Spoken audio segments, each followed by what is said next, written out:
who stopped by the AHYSEN Nation show today. David Begnaud, CBS News. Great to finally meet you. Thank you, sir. Same here. You do such a great job, and so proud of you being from Louisiana, Raging Cajun, a Lafayette boy. When you come down to, I'm assuming you get to visit the fam? I do. You know, I've been staying in a hotel recently just to kind of, you know, as much access as I have to COVID patients. You know, I tell Mom I'll sleep at the hotel and I'll stop by and I'll see you. But your mom's a nurse, so you're vaccinated. Vaccinated. She's been doing a lot of the vaccinations. But yeah, I always make a point. Even my producers are on me like, have you gone to see your mom yet? You gotta go see your mom. So that is so important. Well, you've been covering this thing since its inception. Yeah. So I got to just thank you for visiting with me about this because we're going to talk about some different things about how you de-stress and things like that because you're on the front lines since day one. So when you got this assignment over a year ago, what were your initial thoughts about COVID-19? It wasn't a pandemic then, not yet. No, and remember I was in New York City, right? So they were, I would say, the most alert, the most aware, very progressive in following the science. And you know, I remember the day the CBS News Broadcast Center in New York City locked down. One of my bosses walked out and she said, "Okay, this can't last more than 2 weeks. Like we can't do work from home." And I thought, I think we're going to be out for a while. And so, you know, you start to. I'll tell you, Johnny, it's interesting. There was a moment where I thought to myself, my life would be very different if I were living in Louisiana. You thought that? I definitely thought that. How so? In New York City, there's more people, quite frankly, who follow the science than there are in Louisiana. And listen, I love where I come from. I am a proud Cajun boy. I say y'all on television. There is no shame in that game.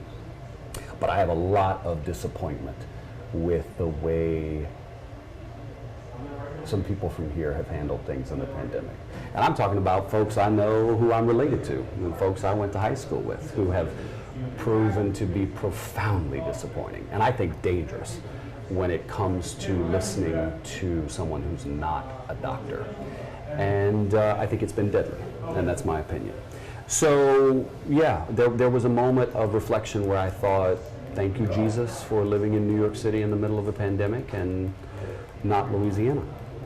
Now, you know, but I want to continue. I want to continue to punctuate it with the context.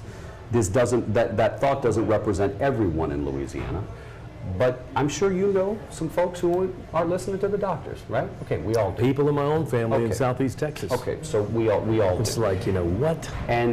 But I've reached a point, quite frankly, where I think empathy is key. But I've reached a point where I don't have a whole lot of tolerance for if you're listening to Facebook and folks on Facebook who aren't doctors. I don't have a whole lot of time because I'm seeing people go on a ventilator who 6 days before they went on the ventilator were sharing videos, Johnny, that have now been removed from Facebook because they were filled with disinformation. I'm seeing women who are walking out of the hospital widows when they walked into the hospital married. And 2 days before their husband died, they were sharing videos that were filled with misinformation. I'm seeing it. I'm talking to these people. This is not about being a drama queen. This is about saying you can die. The virus is random, and I've been to every hotspot in the United States. I have been to so many states. Wherever the hotspot was, CBS would say, just go. This virus has affected and killed. I remember the youngest person, I think he was 21 or 22 in Colorado. Mom and dad both had diabetes. They survived, they're fine. He died, no pre-existing conditions. 21 years old, New Orleans, they had a triathlete. I got a call from Katie O'Neill, chief medical examiner here at Our Lady of the Lake. Said we got a guy on a vent who's a triathlete in his 30s. Triathlete? I've seen obese people in their 70s survive.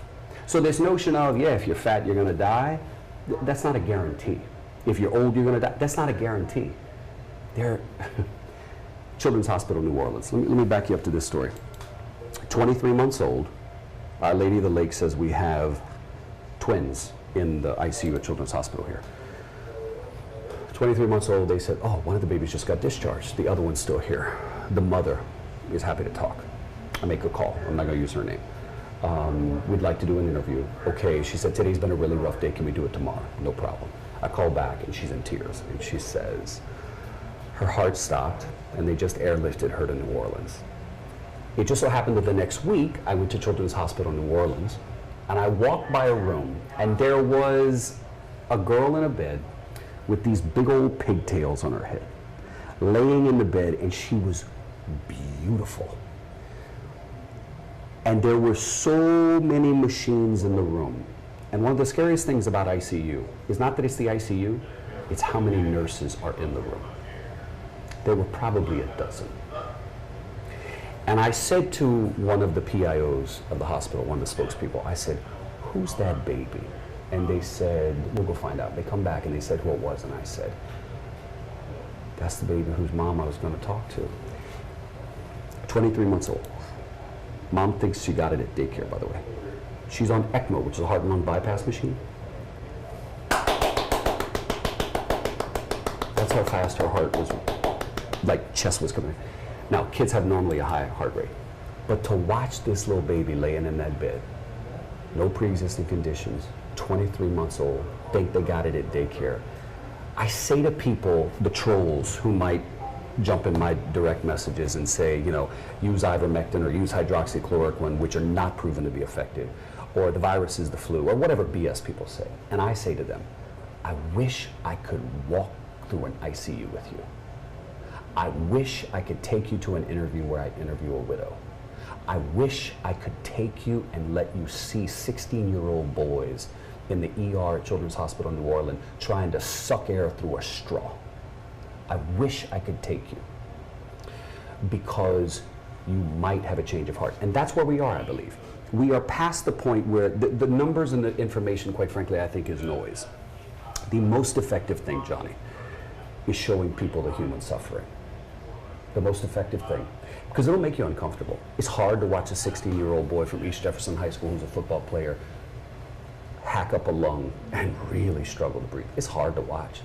Has that changed the minds of some of the non-vaxxers? Absolutely, 100%. That is the only thing, in my experience, that has. I've had them write to me.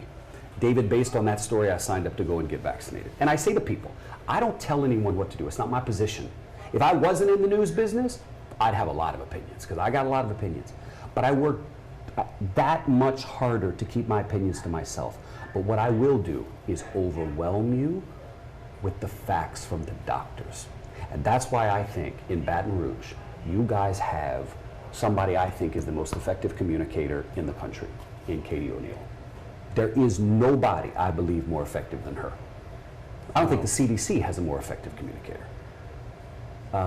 And you guys are lucky to have her, because I think she talks truth to power, and she says, you know, she can use football analogies, and she can speak to people on our terms, not dumbing it down, but just talking to us in like street talk. Like, listen, let me tell you how serious this is. And she does it really well.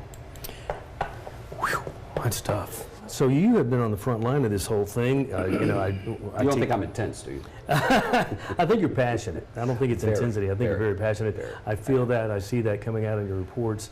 I have teased before, not disrespectful, and called you Dr. Death. Yep. Because everywhere you've been, you're on the front lines, you're standing in New York next to the refrigerated trucks and the ship that was there and things like that. Yep. And everywhere you go, it's ground zero. And I got afraid when you came to Louisiana. I'm like, that says something. David Begnaud's in Louisiana. This is not good for our state, meaning that the uptick in cases. But how are you, as a journalist, have you had to report in a different way? Have you had to report, you know, differently than you would a normal, a non-COVID story? And if so, has that changed you a little bit? Have I had to report differently? I don't think I've had to report differently, Johnny. I think here's how the reporting has evolved. I now will say to folks, just because you have, you know, soaring this and soaring that and 800% difference, it's not, like, I'm bored by that now. Because it's not breaking through with the audience. It's not breaking through. You can tell them that hospitalization soared 300% and people go, okay, whatever. You've been hearing it for a year. It's just numbers. I say to folks now, what kind of access will you give me? What kind of access will you give me? Acadian Ambulance, we spent 3 days with them in Southwest Louisiana, and they gave us incredible access. Let me tell you something. That story conveyed the emergency. When Chuck Burnell, the medical director, looked at me and said, this week, we may have to make the decision to refuse to transport people, I sat up and I thought, okay, it doesn't get more serious than that. And this is from the man who during Katrina was the one who decided who got airlifted in and out of New Orleans. People lived and died based on his decisions. And those are some of the conversations he's having. So the reporting hasn't changed. I sort of have raised the bar, I guess, in terms of I've realized that the audience we are trying to inform is a little numb. They're numb to the news, they're numb to the information, but they're not numb to the human suffering. And by the way, the Dr. Death joke, I don't get offended by that in any way. I get exhausted by it. It's exhausting. I'd love to come in and do some story on some sappy, sweet thing and share with the world. But you know what? In the meantime, folks are dying.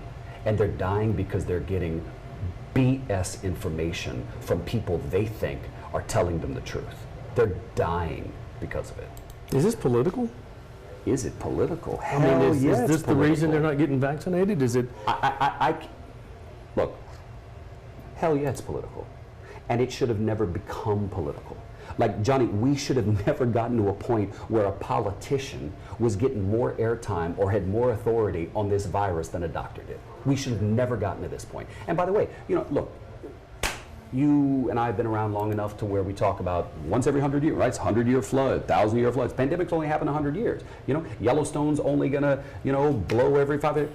But we're like, yeah, but not in our lifetime. Well, we just happen to live in our lifetime through a pandemic. Never thought that would happen. And I think in many ways, we've screwed up our duty to each other. We've screwed up our duty to each other because through our fear, through our willful ignorance, and through, I believe, some of our arrogance. You know, somebody said to me the other day, David, you talk about, you know, ignorance and misinformation. This person said, I disagree. I think we're at a point where it's arrogance. People who are spreading misinformation are now arrogant about it. They almost have an air of like, I deserve a platform to spread my BS. And for somebody like me, who we spend, I mean, to put one story together, Johnny, involves standards and practices, lawyers, producers, editors, researchers, senior producers, the correspondent. We fret over the right verbs to use. We fret over whether it's 59% of patients who are unvaccinated at Our Lady of the Lake versus 60%. Viewers at home would probably be like, okay, who cares, 59 or 60%? We care. We care. That's how hard we work to get it right. Meanwhile, I pick up this phone and folks are sharing stories about ivermectin like wildfire. Well, there's no proof that ivermectin is effective in the treatment of COVID-19, despite what a couple of doctors want you to believe. A couple of doctors who are not the mainstream majority of folks. Will this thing go away? Is this thing going to get? I mean, the virus is here to stay. Flu's here to stay. Yeah. AIDS is here to stay. But there are ways to control it. Yeah. But will this go away? I mean, it just seems like it goes down and then back up to a higher level and down and back up. But again, I'm in Louisiana. If I could ask the question a different way, will a misinformation lesson, will that go away? And I believe that will get, you know, I was in my hospital bed Oh my gosh. I was in my hotel bed last night when I saw the video that the Pope did, where he basically said it is an act of love to basically get the vaccine because of what we're doing, not only for ourselves, for other people. And as a Catholic boy growing up and realizing how much people listen to the Pope, I thought this may be one of the most powerful things to be heard. And so I do think over time, the folks who were against it, anti it, will come around. But I think it's sad that there will be in their wake thousands and thousands and thousands of dead people. Unnecessarily. Who fell for the fraud. Who fell for the fraud. Speaking of in your hotel room, in your hotel bed, do you ever go to a hotel room and get in bed at night, turn the light out, and not be able to sleep? And if that's the case, is there anything all over the country, somewhere in the country, that has been more impactful on you, that has been more on your anxiety, that causes you to lay in bed at night and go, wow, and really think? I'm giggling as you're talking because I got up in the middle of the night to go to the bathroom and I walked the wrong way and I ran into a wall this morning because the hotel I was in today was laid out differently than the hotel I was in last night. That's crazy. But that's just my life. Right. That's just my life on the road. So the question was... Yeah, so with COVID, do you lay at night, does any situation that you've had since this began, where you were trigger something that you just tossed and turned and just couldn't let go of it? Yeah. And it happens to be the trolls that my partner will say to me, oh, babe, let it go. Johnny, I don't respond to, and listen, I got to be honest with you, I'm lucky. I don't get a lot of hate directed at me. But of that, I probably every day respond to 3 or 4 people because I think humans are worth it. And because a lot of times what I find is somebody will slide into my direct messages with some absolute nonsense. And I come back at them with the facts. And oftentimes, they're shocked that I responded. And their response is often, I didn't think you would respond. Thank you. I'm going to take another look. Wow. And so for me, I walk away going, that time was worth it. So that's kind of some of what I roll around in bed. I look at an Instagram page of a woman who sends me a nasty message, and I see 2 beautiful kids. And I see a woman who seems like she's smart. And I see a woman who seems like she'd be nice if I got to know her at the grocery store and we became friends. But boy, she is really misinformed. And I think, but you know what? You're worth it. You're worth me going and finding that link that's going to provide you the information that you need to know. So that's some of what I think about at night.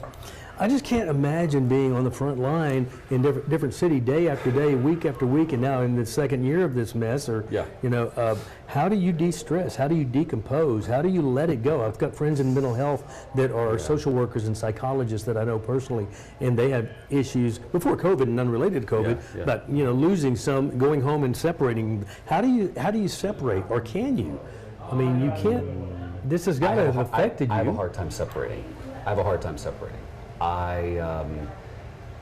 It's hard. It's hard for me to separate. I want to go work out, and I get back to the hotel, and I spend another 4 hours on the phone working on the piece that's airing the next morning. It's tough. It's tough. I don't know that this job for me is a till I retire job because it's so unhealthy in terms of the demand and the lack of sleep, and I think just I pour my heart and soul into it, and so you can only pour your heart and soul into things so many times before your heart and soul need a break, And but look, I have a great family, I have a great partner, and I have great friends, and so I take time when I come into town like this to have a dinner at my favorite restaurant, or do something like that to just get a little bit of a break, right? A little bit of a break.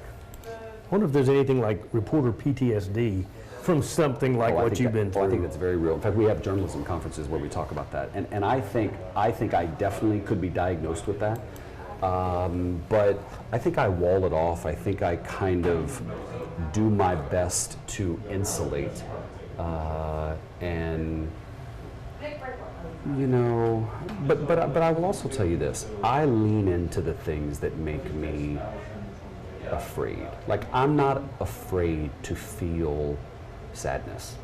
I'm not afraid if I'm interviewing somebody and my eyes tear up. I'm not afraid to show that. Like, Walter Cronkite might not have done it, but this is also not Walter Cronkite's era. I have mad respect for Walter Cronkite, but I'm okay being human. I'm okay just being who I am. And so I think I don't bottle up as much as you think, and I think people will tell you who watch me on television, I'm pretty transparent. Like, I'm pretty transparent and open about how I'm feeling in that moment and what it was, right? I mean, I give you my opinion, but I'm not going to act so removed and stoic that I'm kind of just like a machine just delivering you the news, That's amazing. So I think that helps. Well, I don't want to keep you because I heard you with your producer and CBS and all things like that, but and I've got a grocery list of things, but you've covered so much. I'm just fascinated about how, how this pandemic is affecting so many different things and people and situations and businesses. You talked about your anxiety. How has it affected you? It's heightened. I mean, here's where most people live, I believe, with regard to anxiety, this is where I live at a normal level all the time, and it has bumped up. I mean, I have no problems talking about my social worker that I am in counseling with and have been for before the COVID started 3 years ago, every other Thursday, religiously. The man's brilliant. I can say a person's name in my family in Texas. He knows the backstory. You have to train these social workers and these psychologists, you know. But have you identified what are the triggers for you? Yeah, with regard to COVID, I'm a worrier. I'm a Christian, and a lot of people say, well, as a Christian, that goes against Christianity to worry, because if you believe in Christ and you believe in God, you're not going to worry. That's not necessarily true, because we live in a human world. You know, we're spiritual beings living in a human world kind of deal. Of course. So, but one of the triggers of me is the daily press conferences with our governor. Love our governor. Support our folks in office, whether I voted for them or not. You have to support them, I think, once they're in there. You don't have to agree with them. But I think, you know, in the freest country in the world, still the best country to live in. But I can't watch the press conferences that he gives daily COVID updates. This many people in the hospital, and out of those, this many people on vents, and out of those, this many people we lost in the last 24 hours. And I don't think we should be losing lives this late in the game. May I say, this is a really important conversation to have with you, because I am so thankful that this governor does that.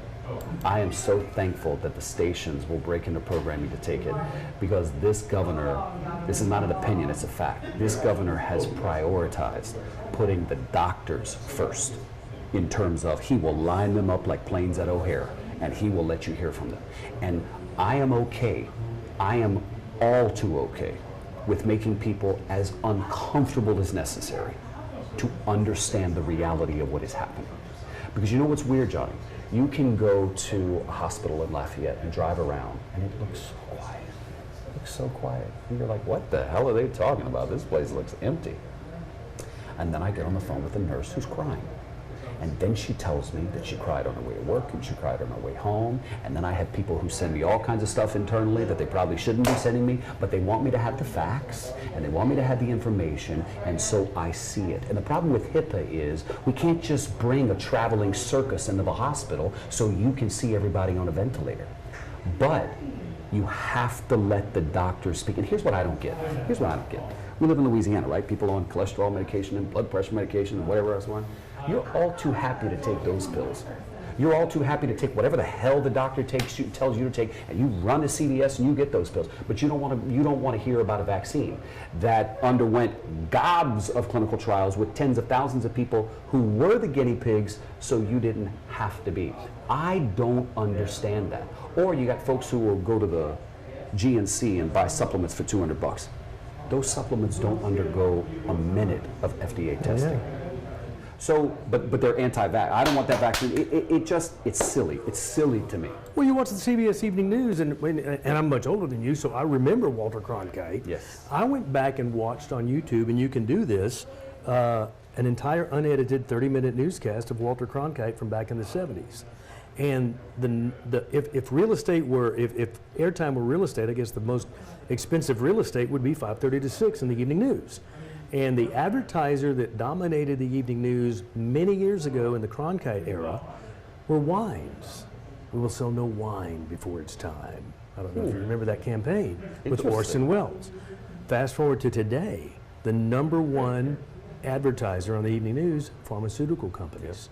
And they spend the last 35 seconds of a 60-second ad telling you up front, in clinical trials, this has been known to cause new or worsening heart failure, leukemia, uncontrolled bleeding that could cause death. Exactly. Ask your doctor if it's right for you.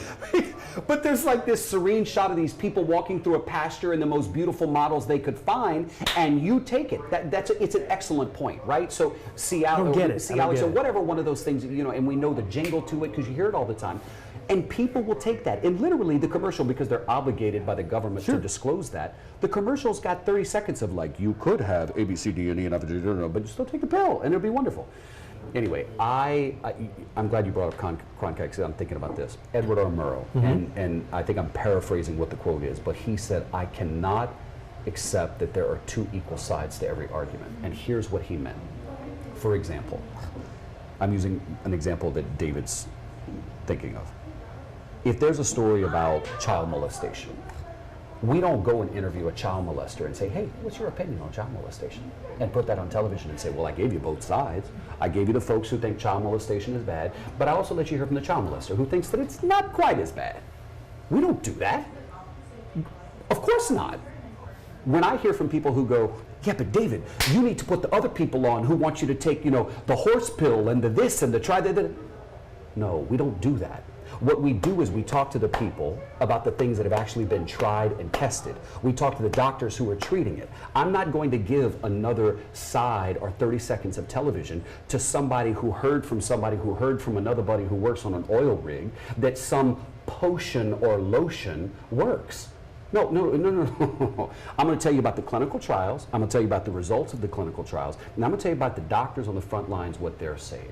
There are not two equal sides to every story. The truth has one side, right? If I walk outside and you tell me that the sky is pink, you're wrong.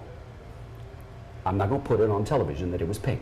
I'm going to tell you that you're wrong, and I'm not going to put it on TV. Now, you can raise hell and high water about me not putting it on television, but the sky's not pink. I mean, I guess if there's a storm, it's pink, but it's not pink, okay? It's blue. That's the fact. And that's how basic we're having to get with some people, John, is that, no. That other side that you want people to hear, no, that's BS, and it would be irresponsible of me to actually put that on.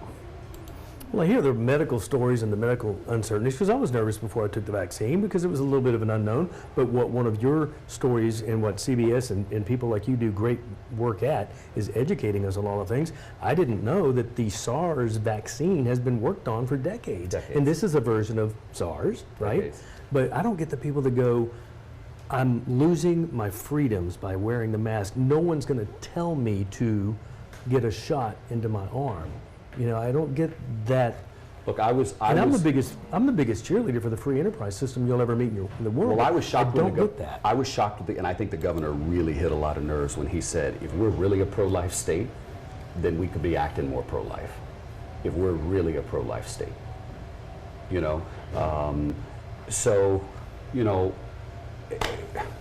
as far as I'm concerned, again, I go back to this. If we walked into the doctor's office and it wasn't a pandemic, and the doctor's office said, listen, we got this thing going around that might infect you. Everybody in the office got to wear a mask.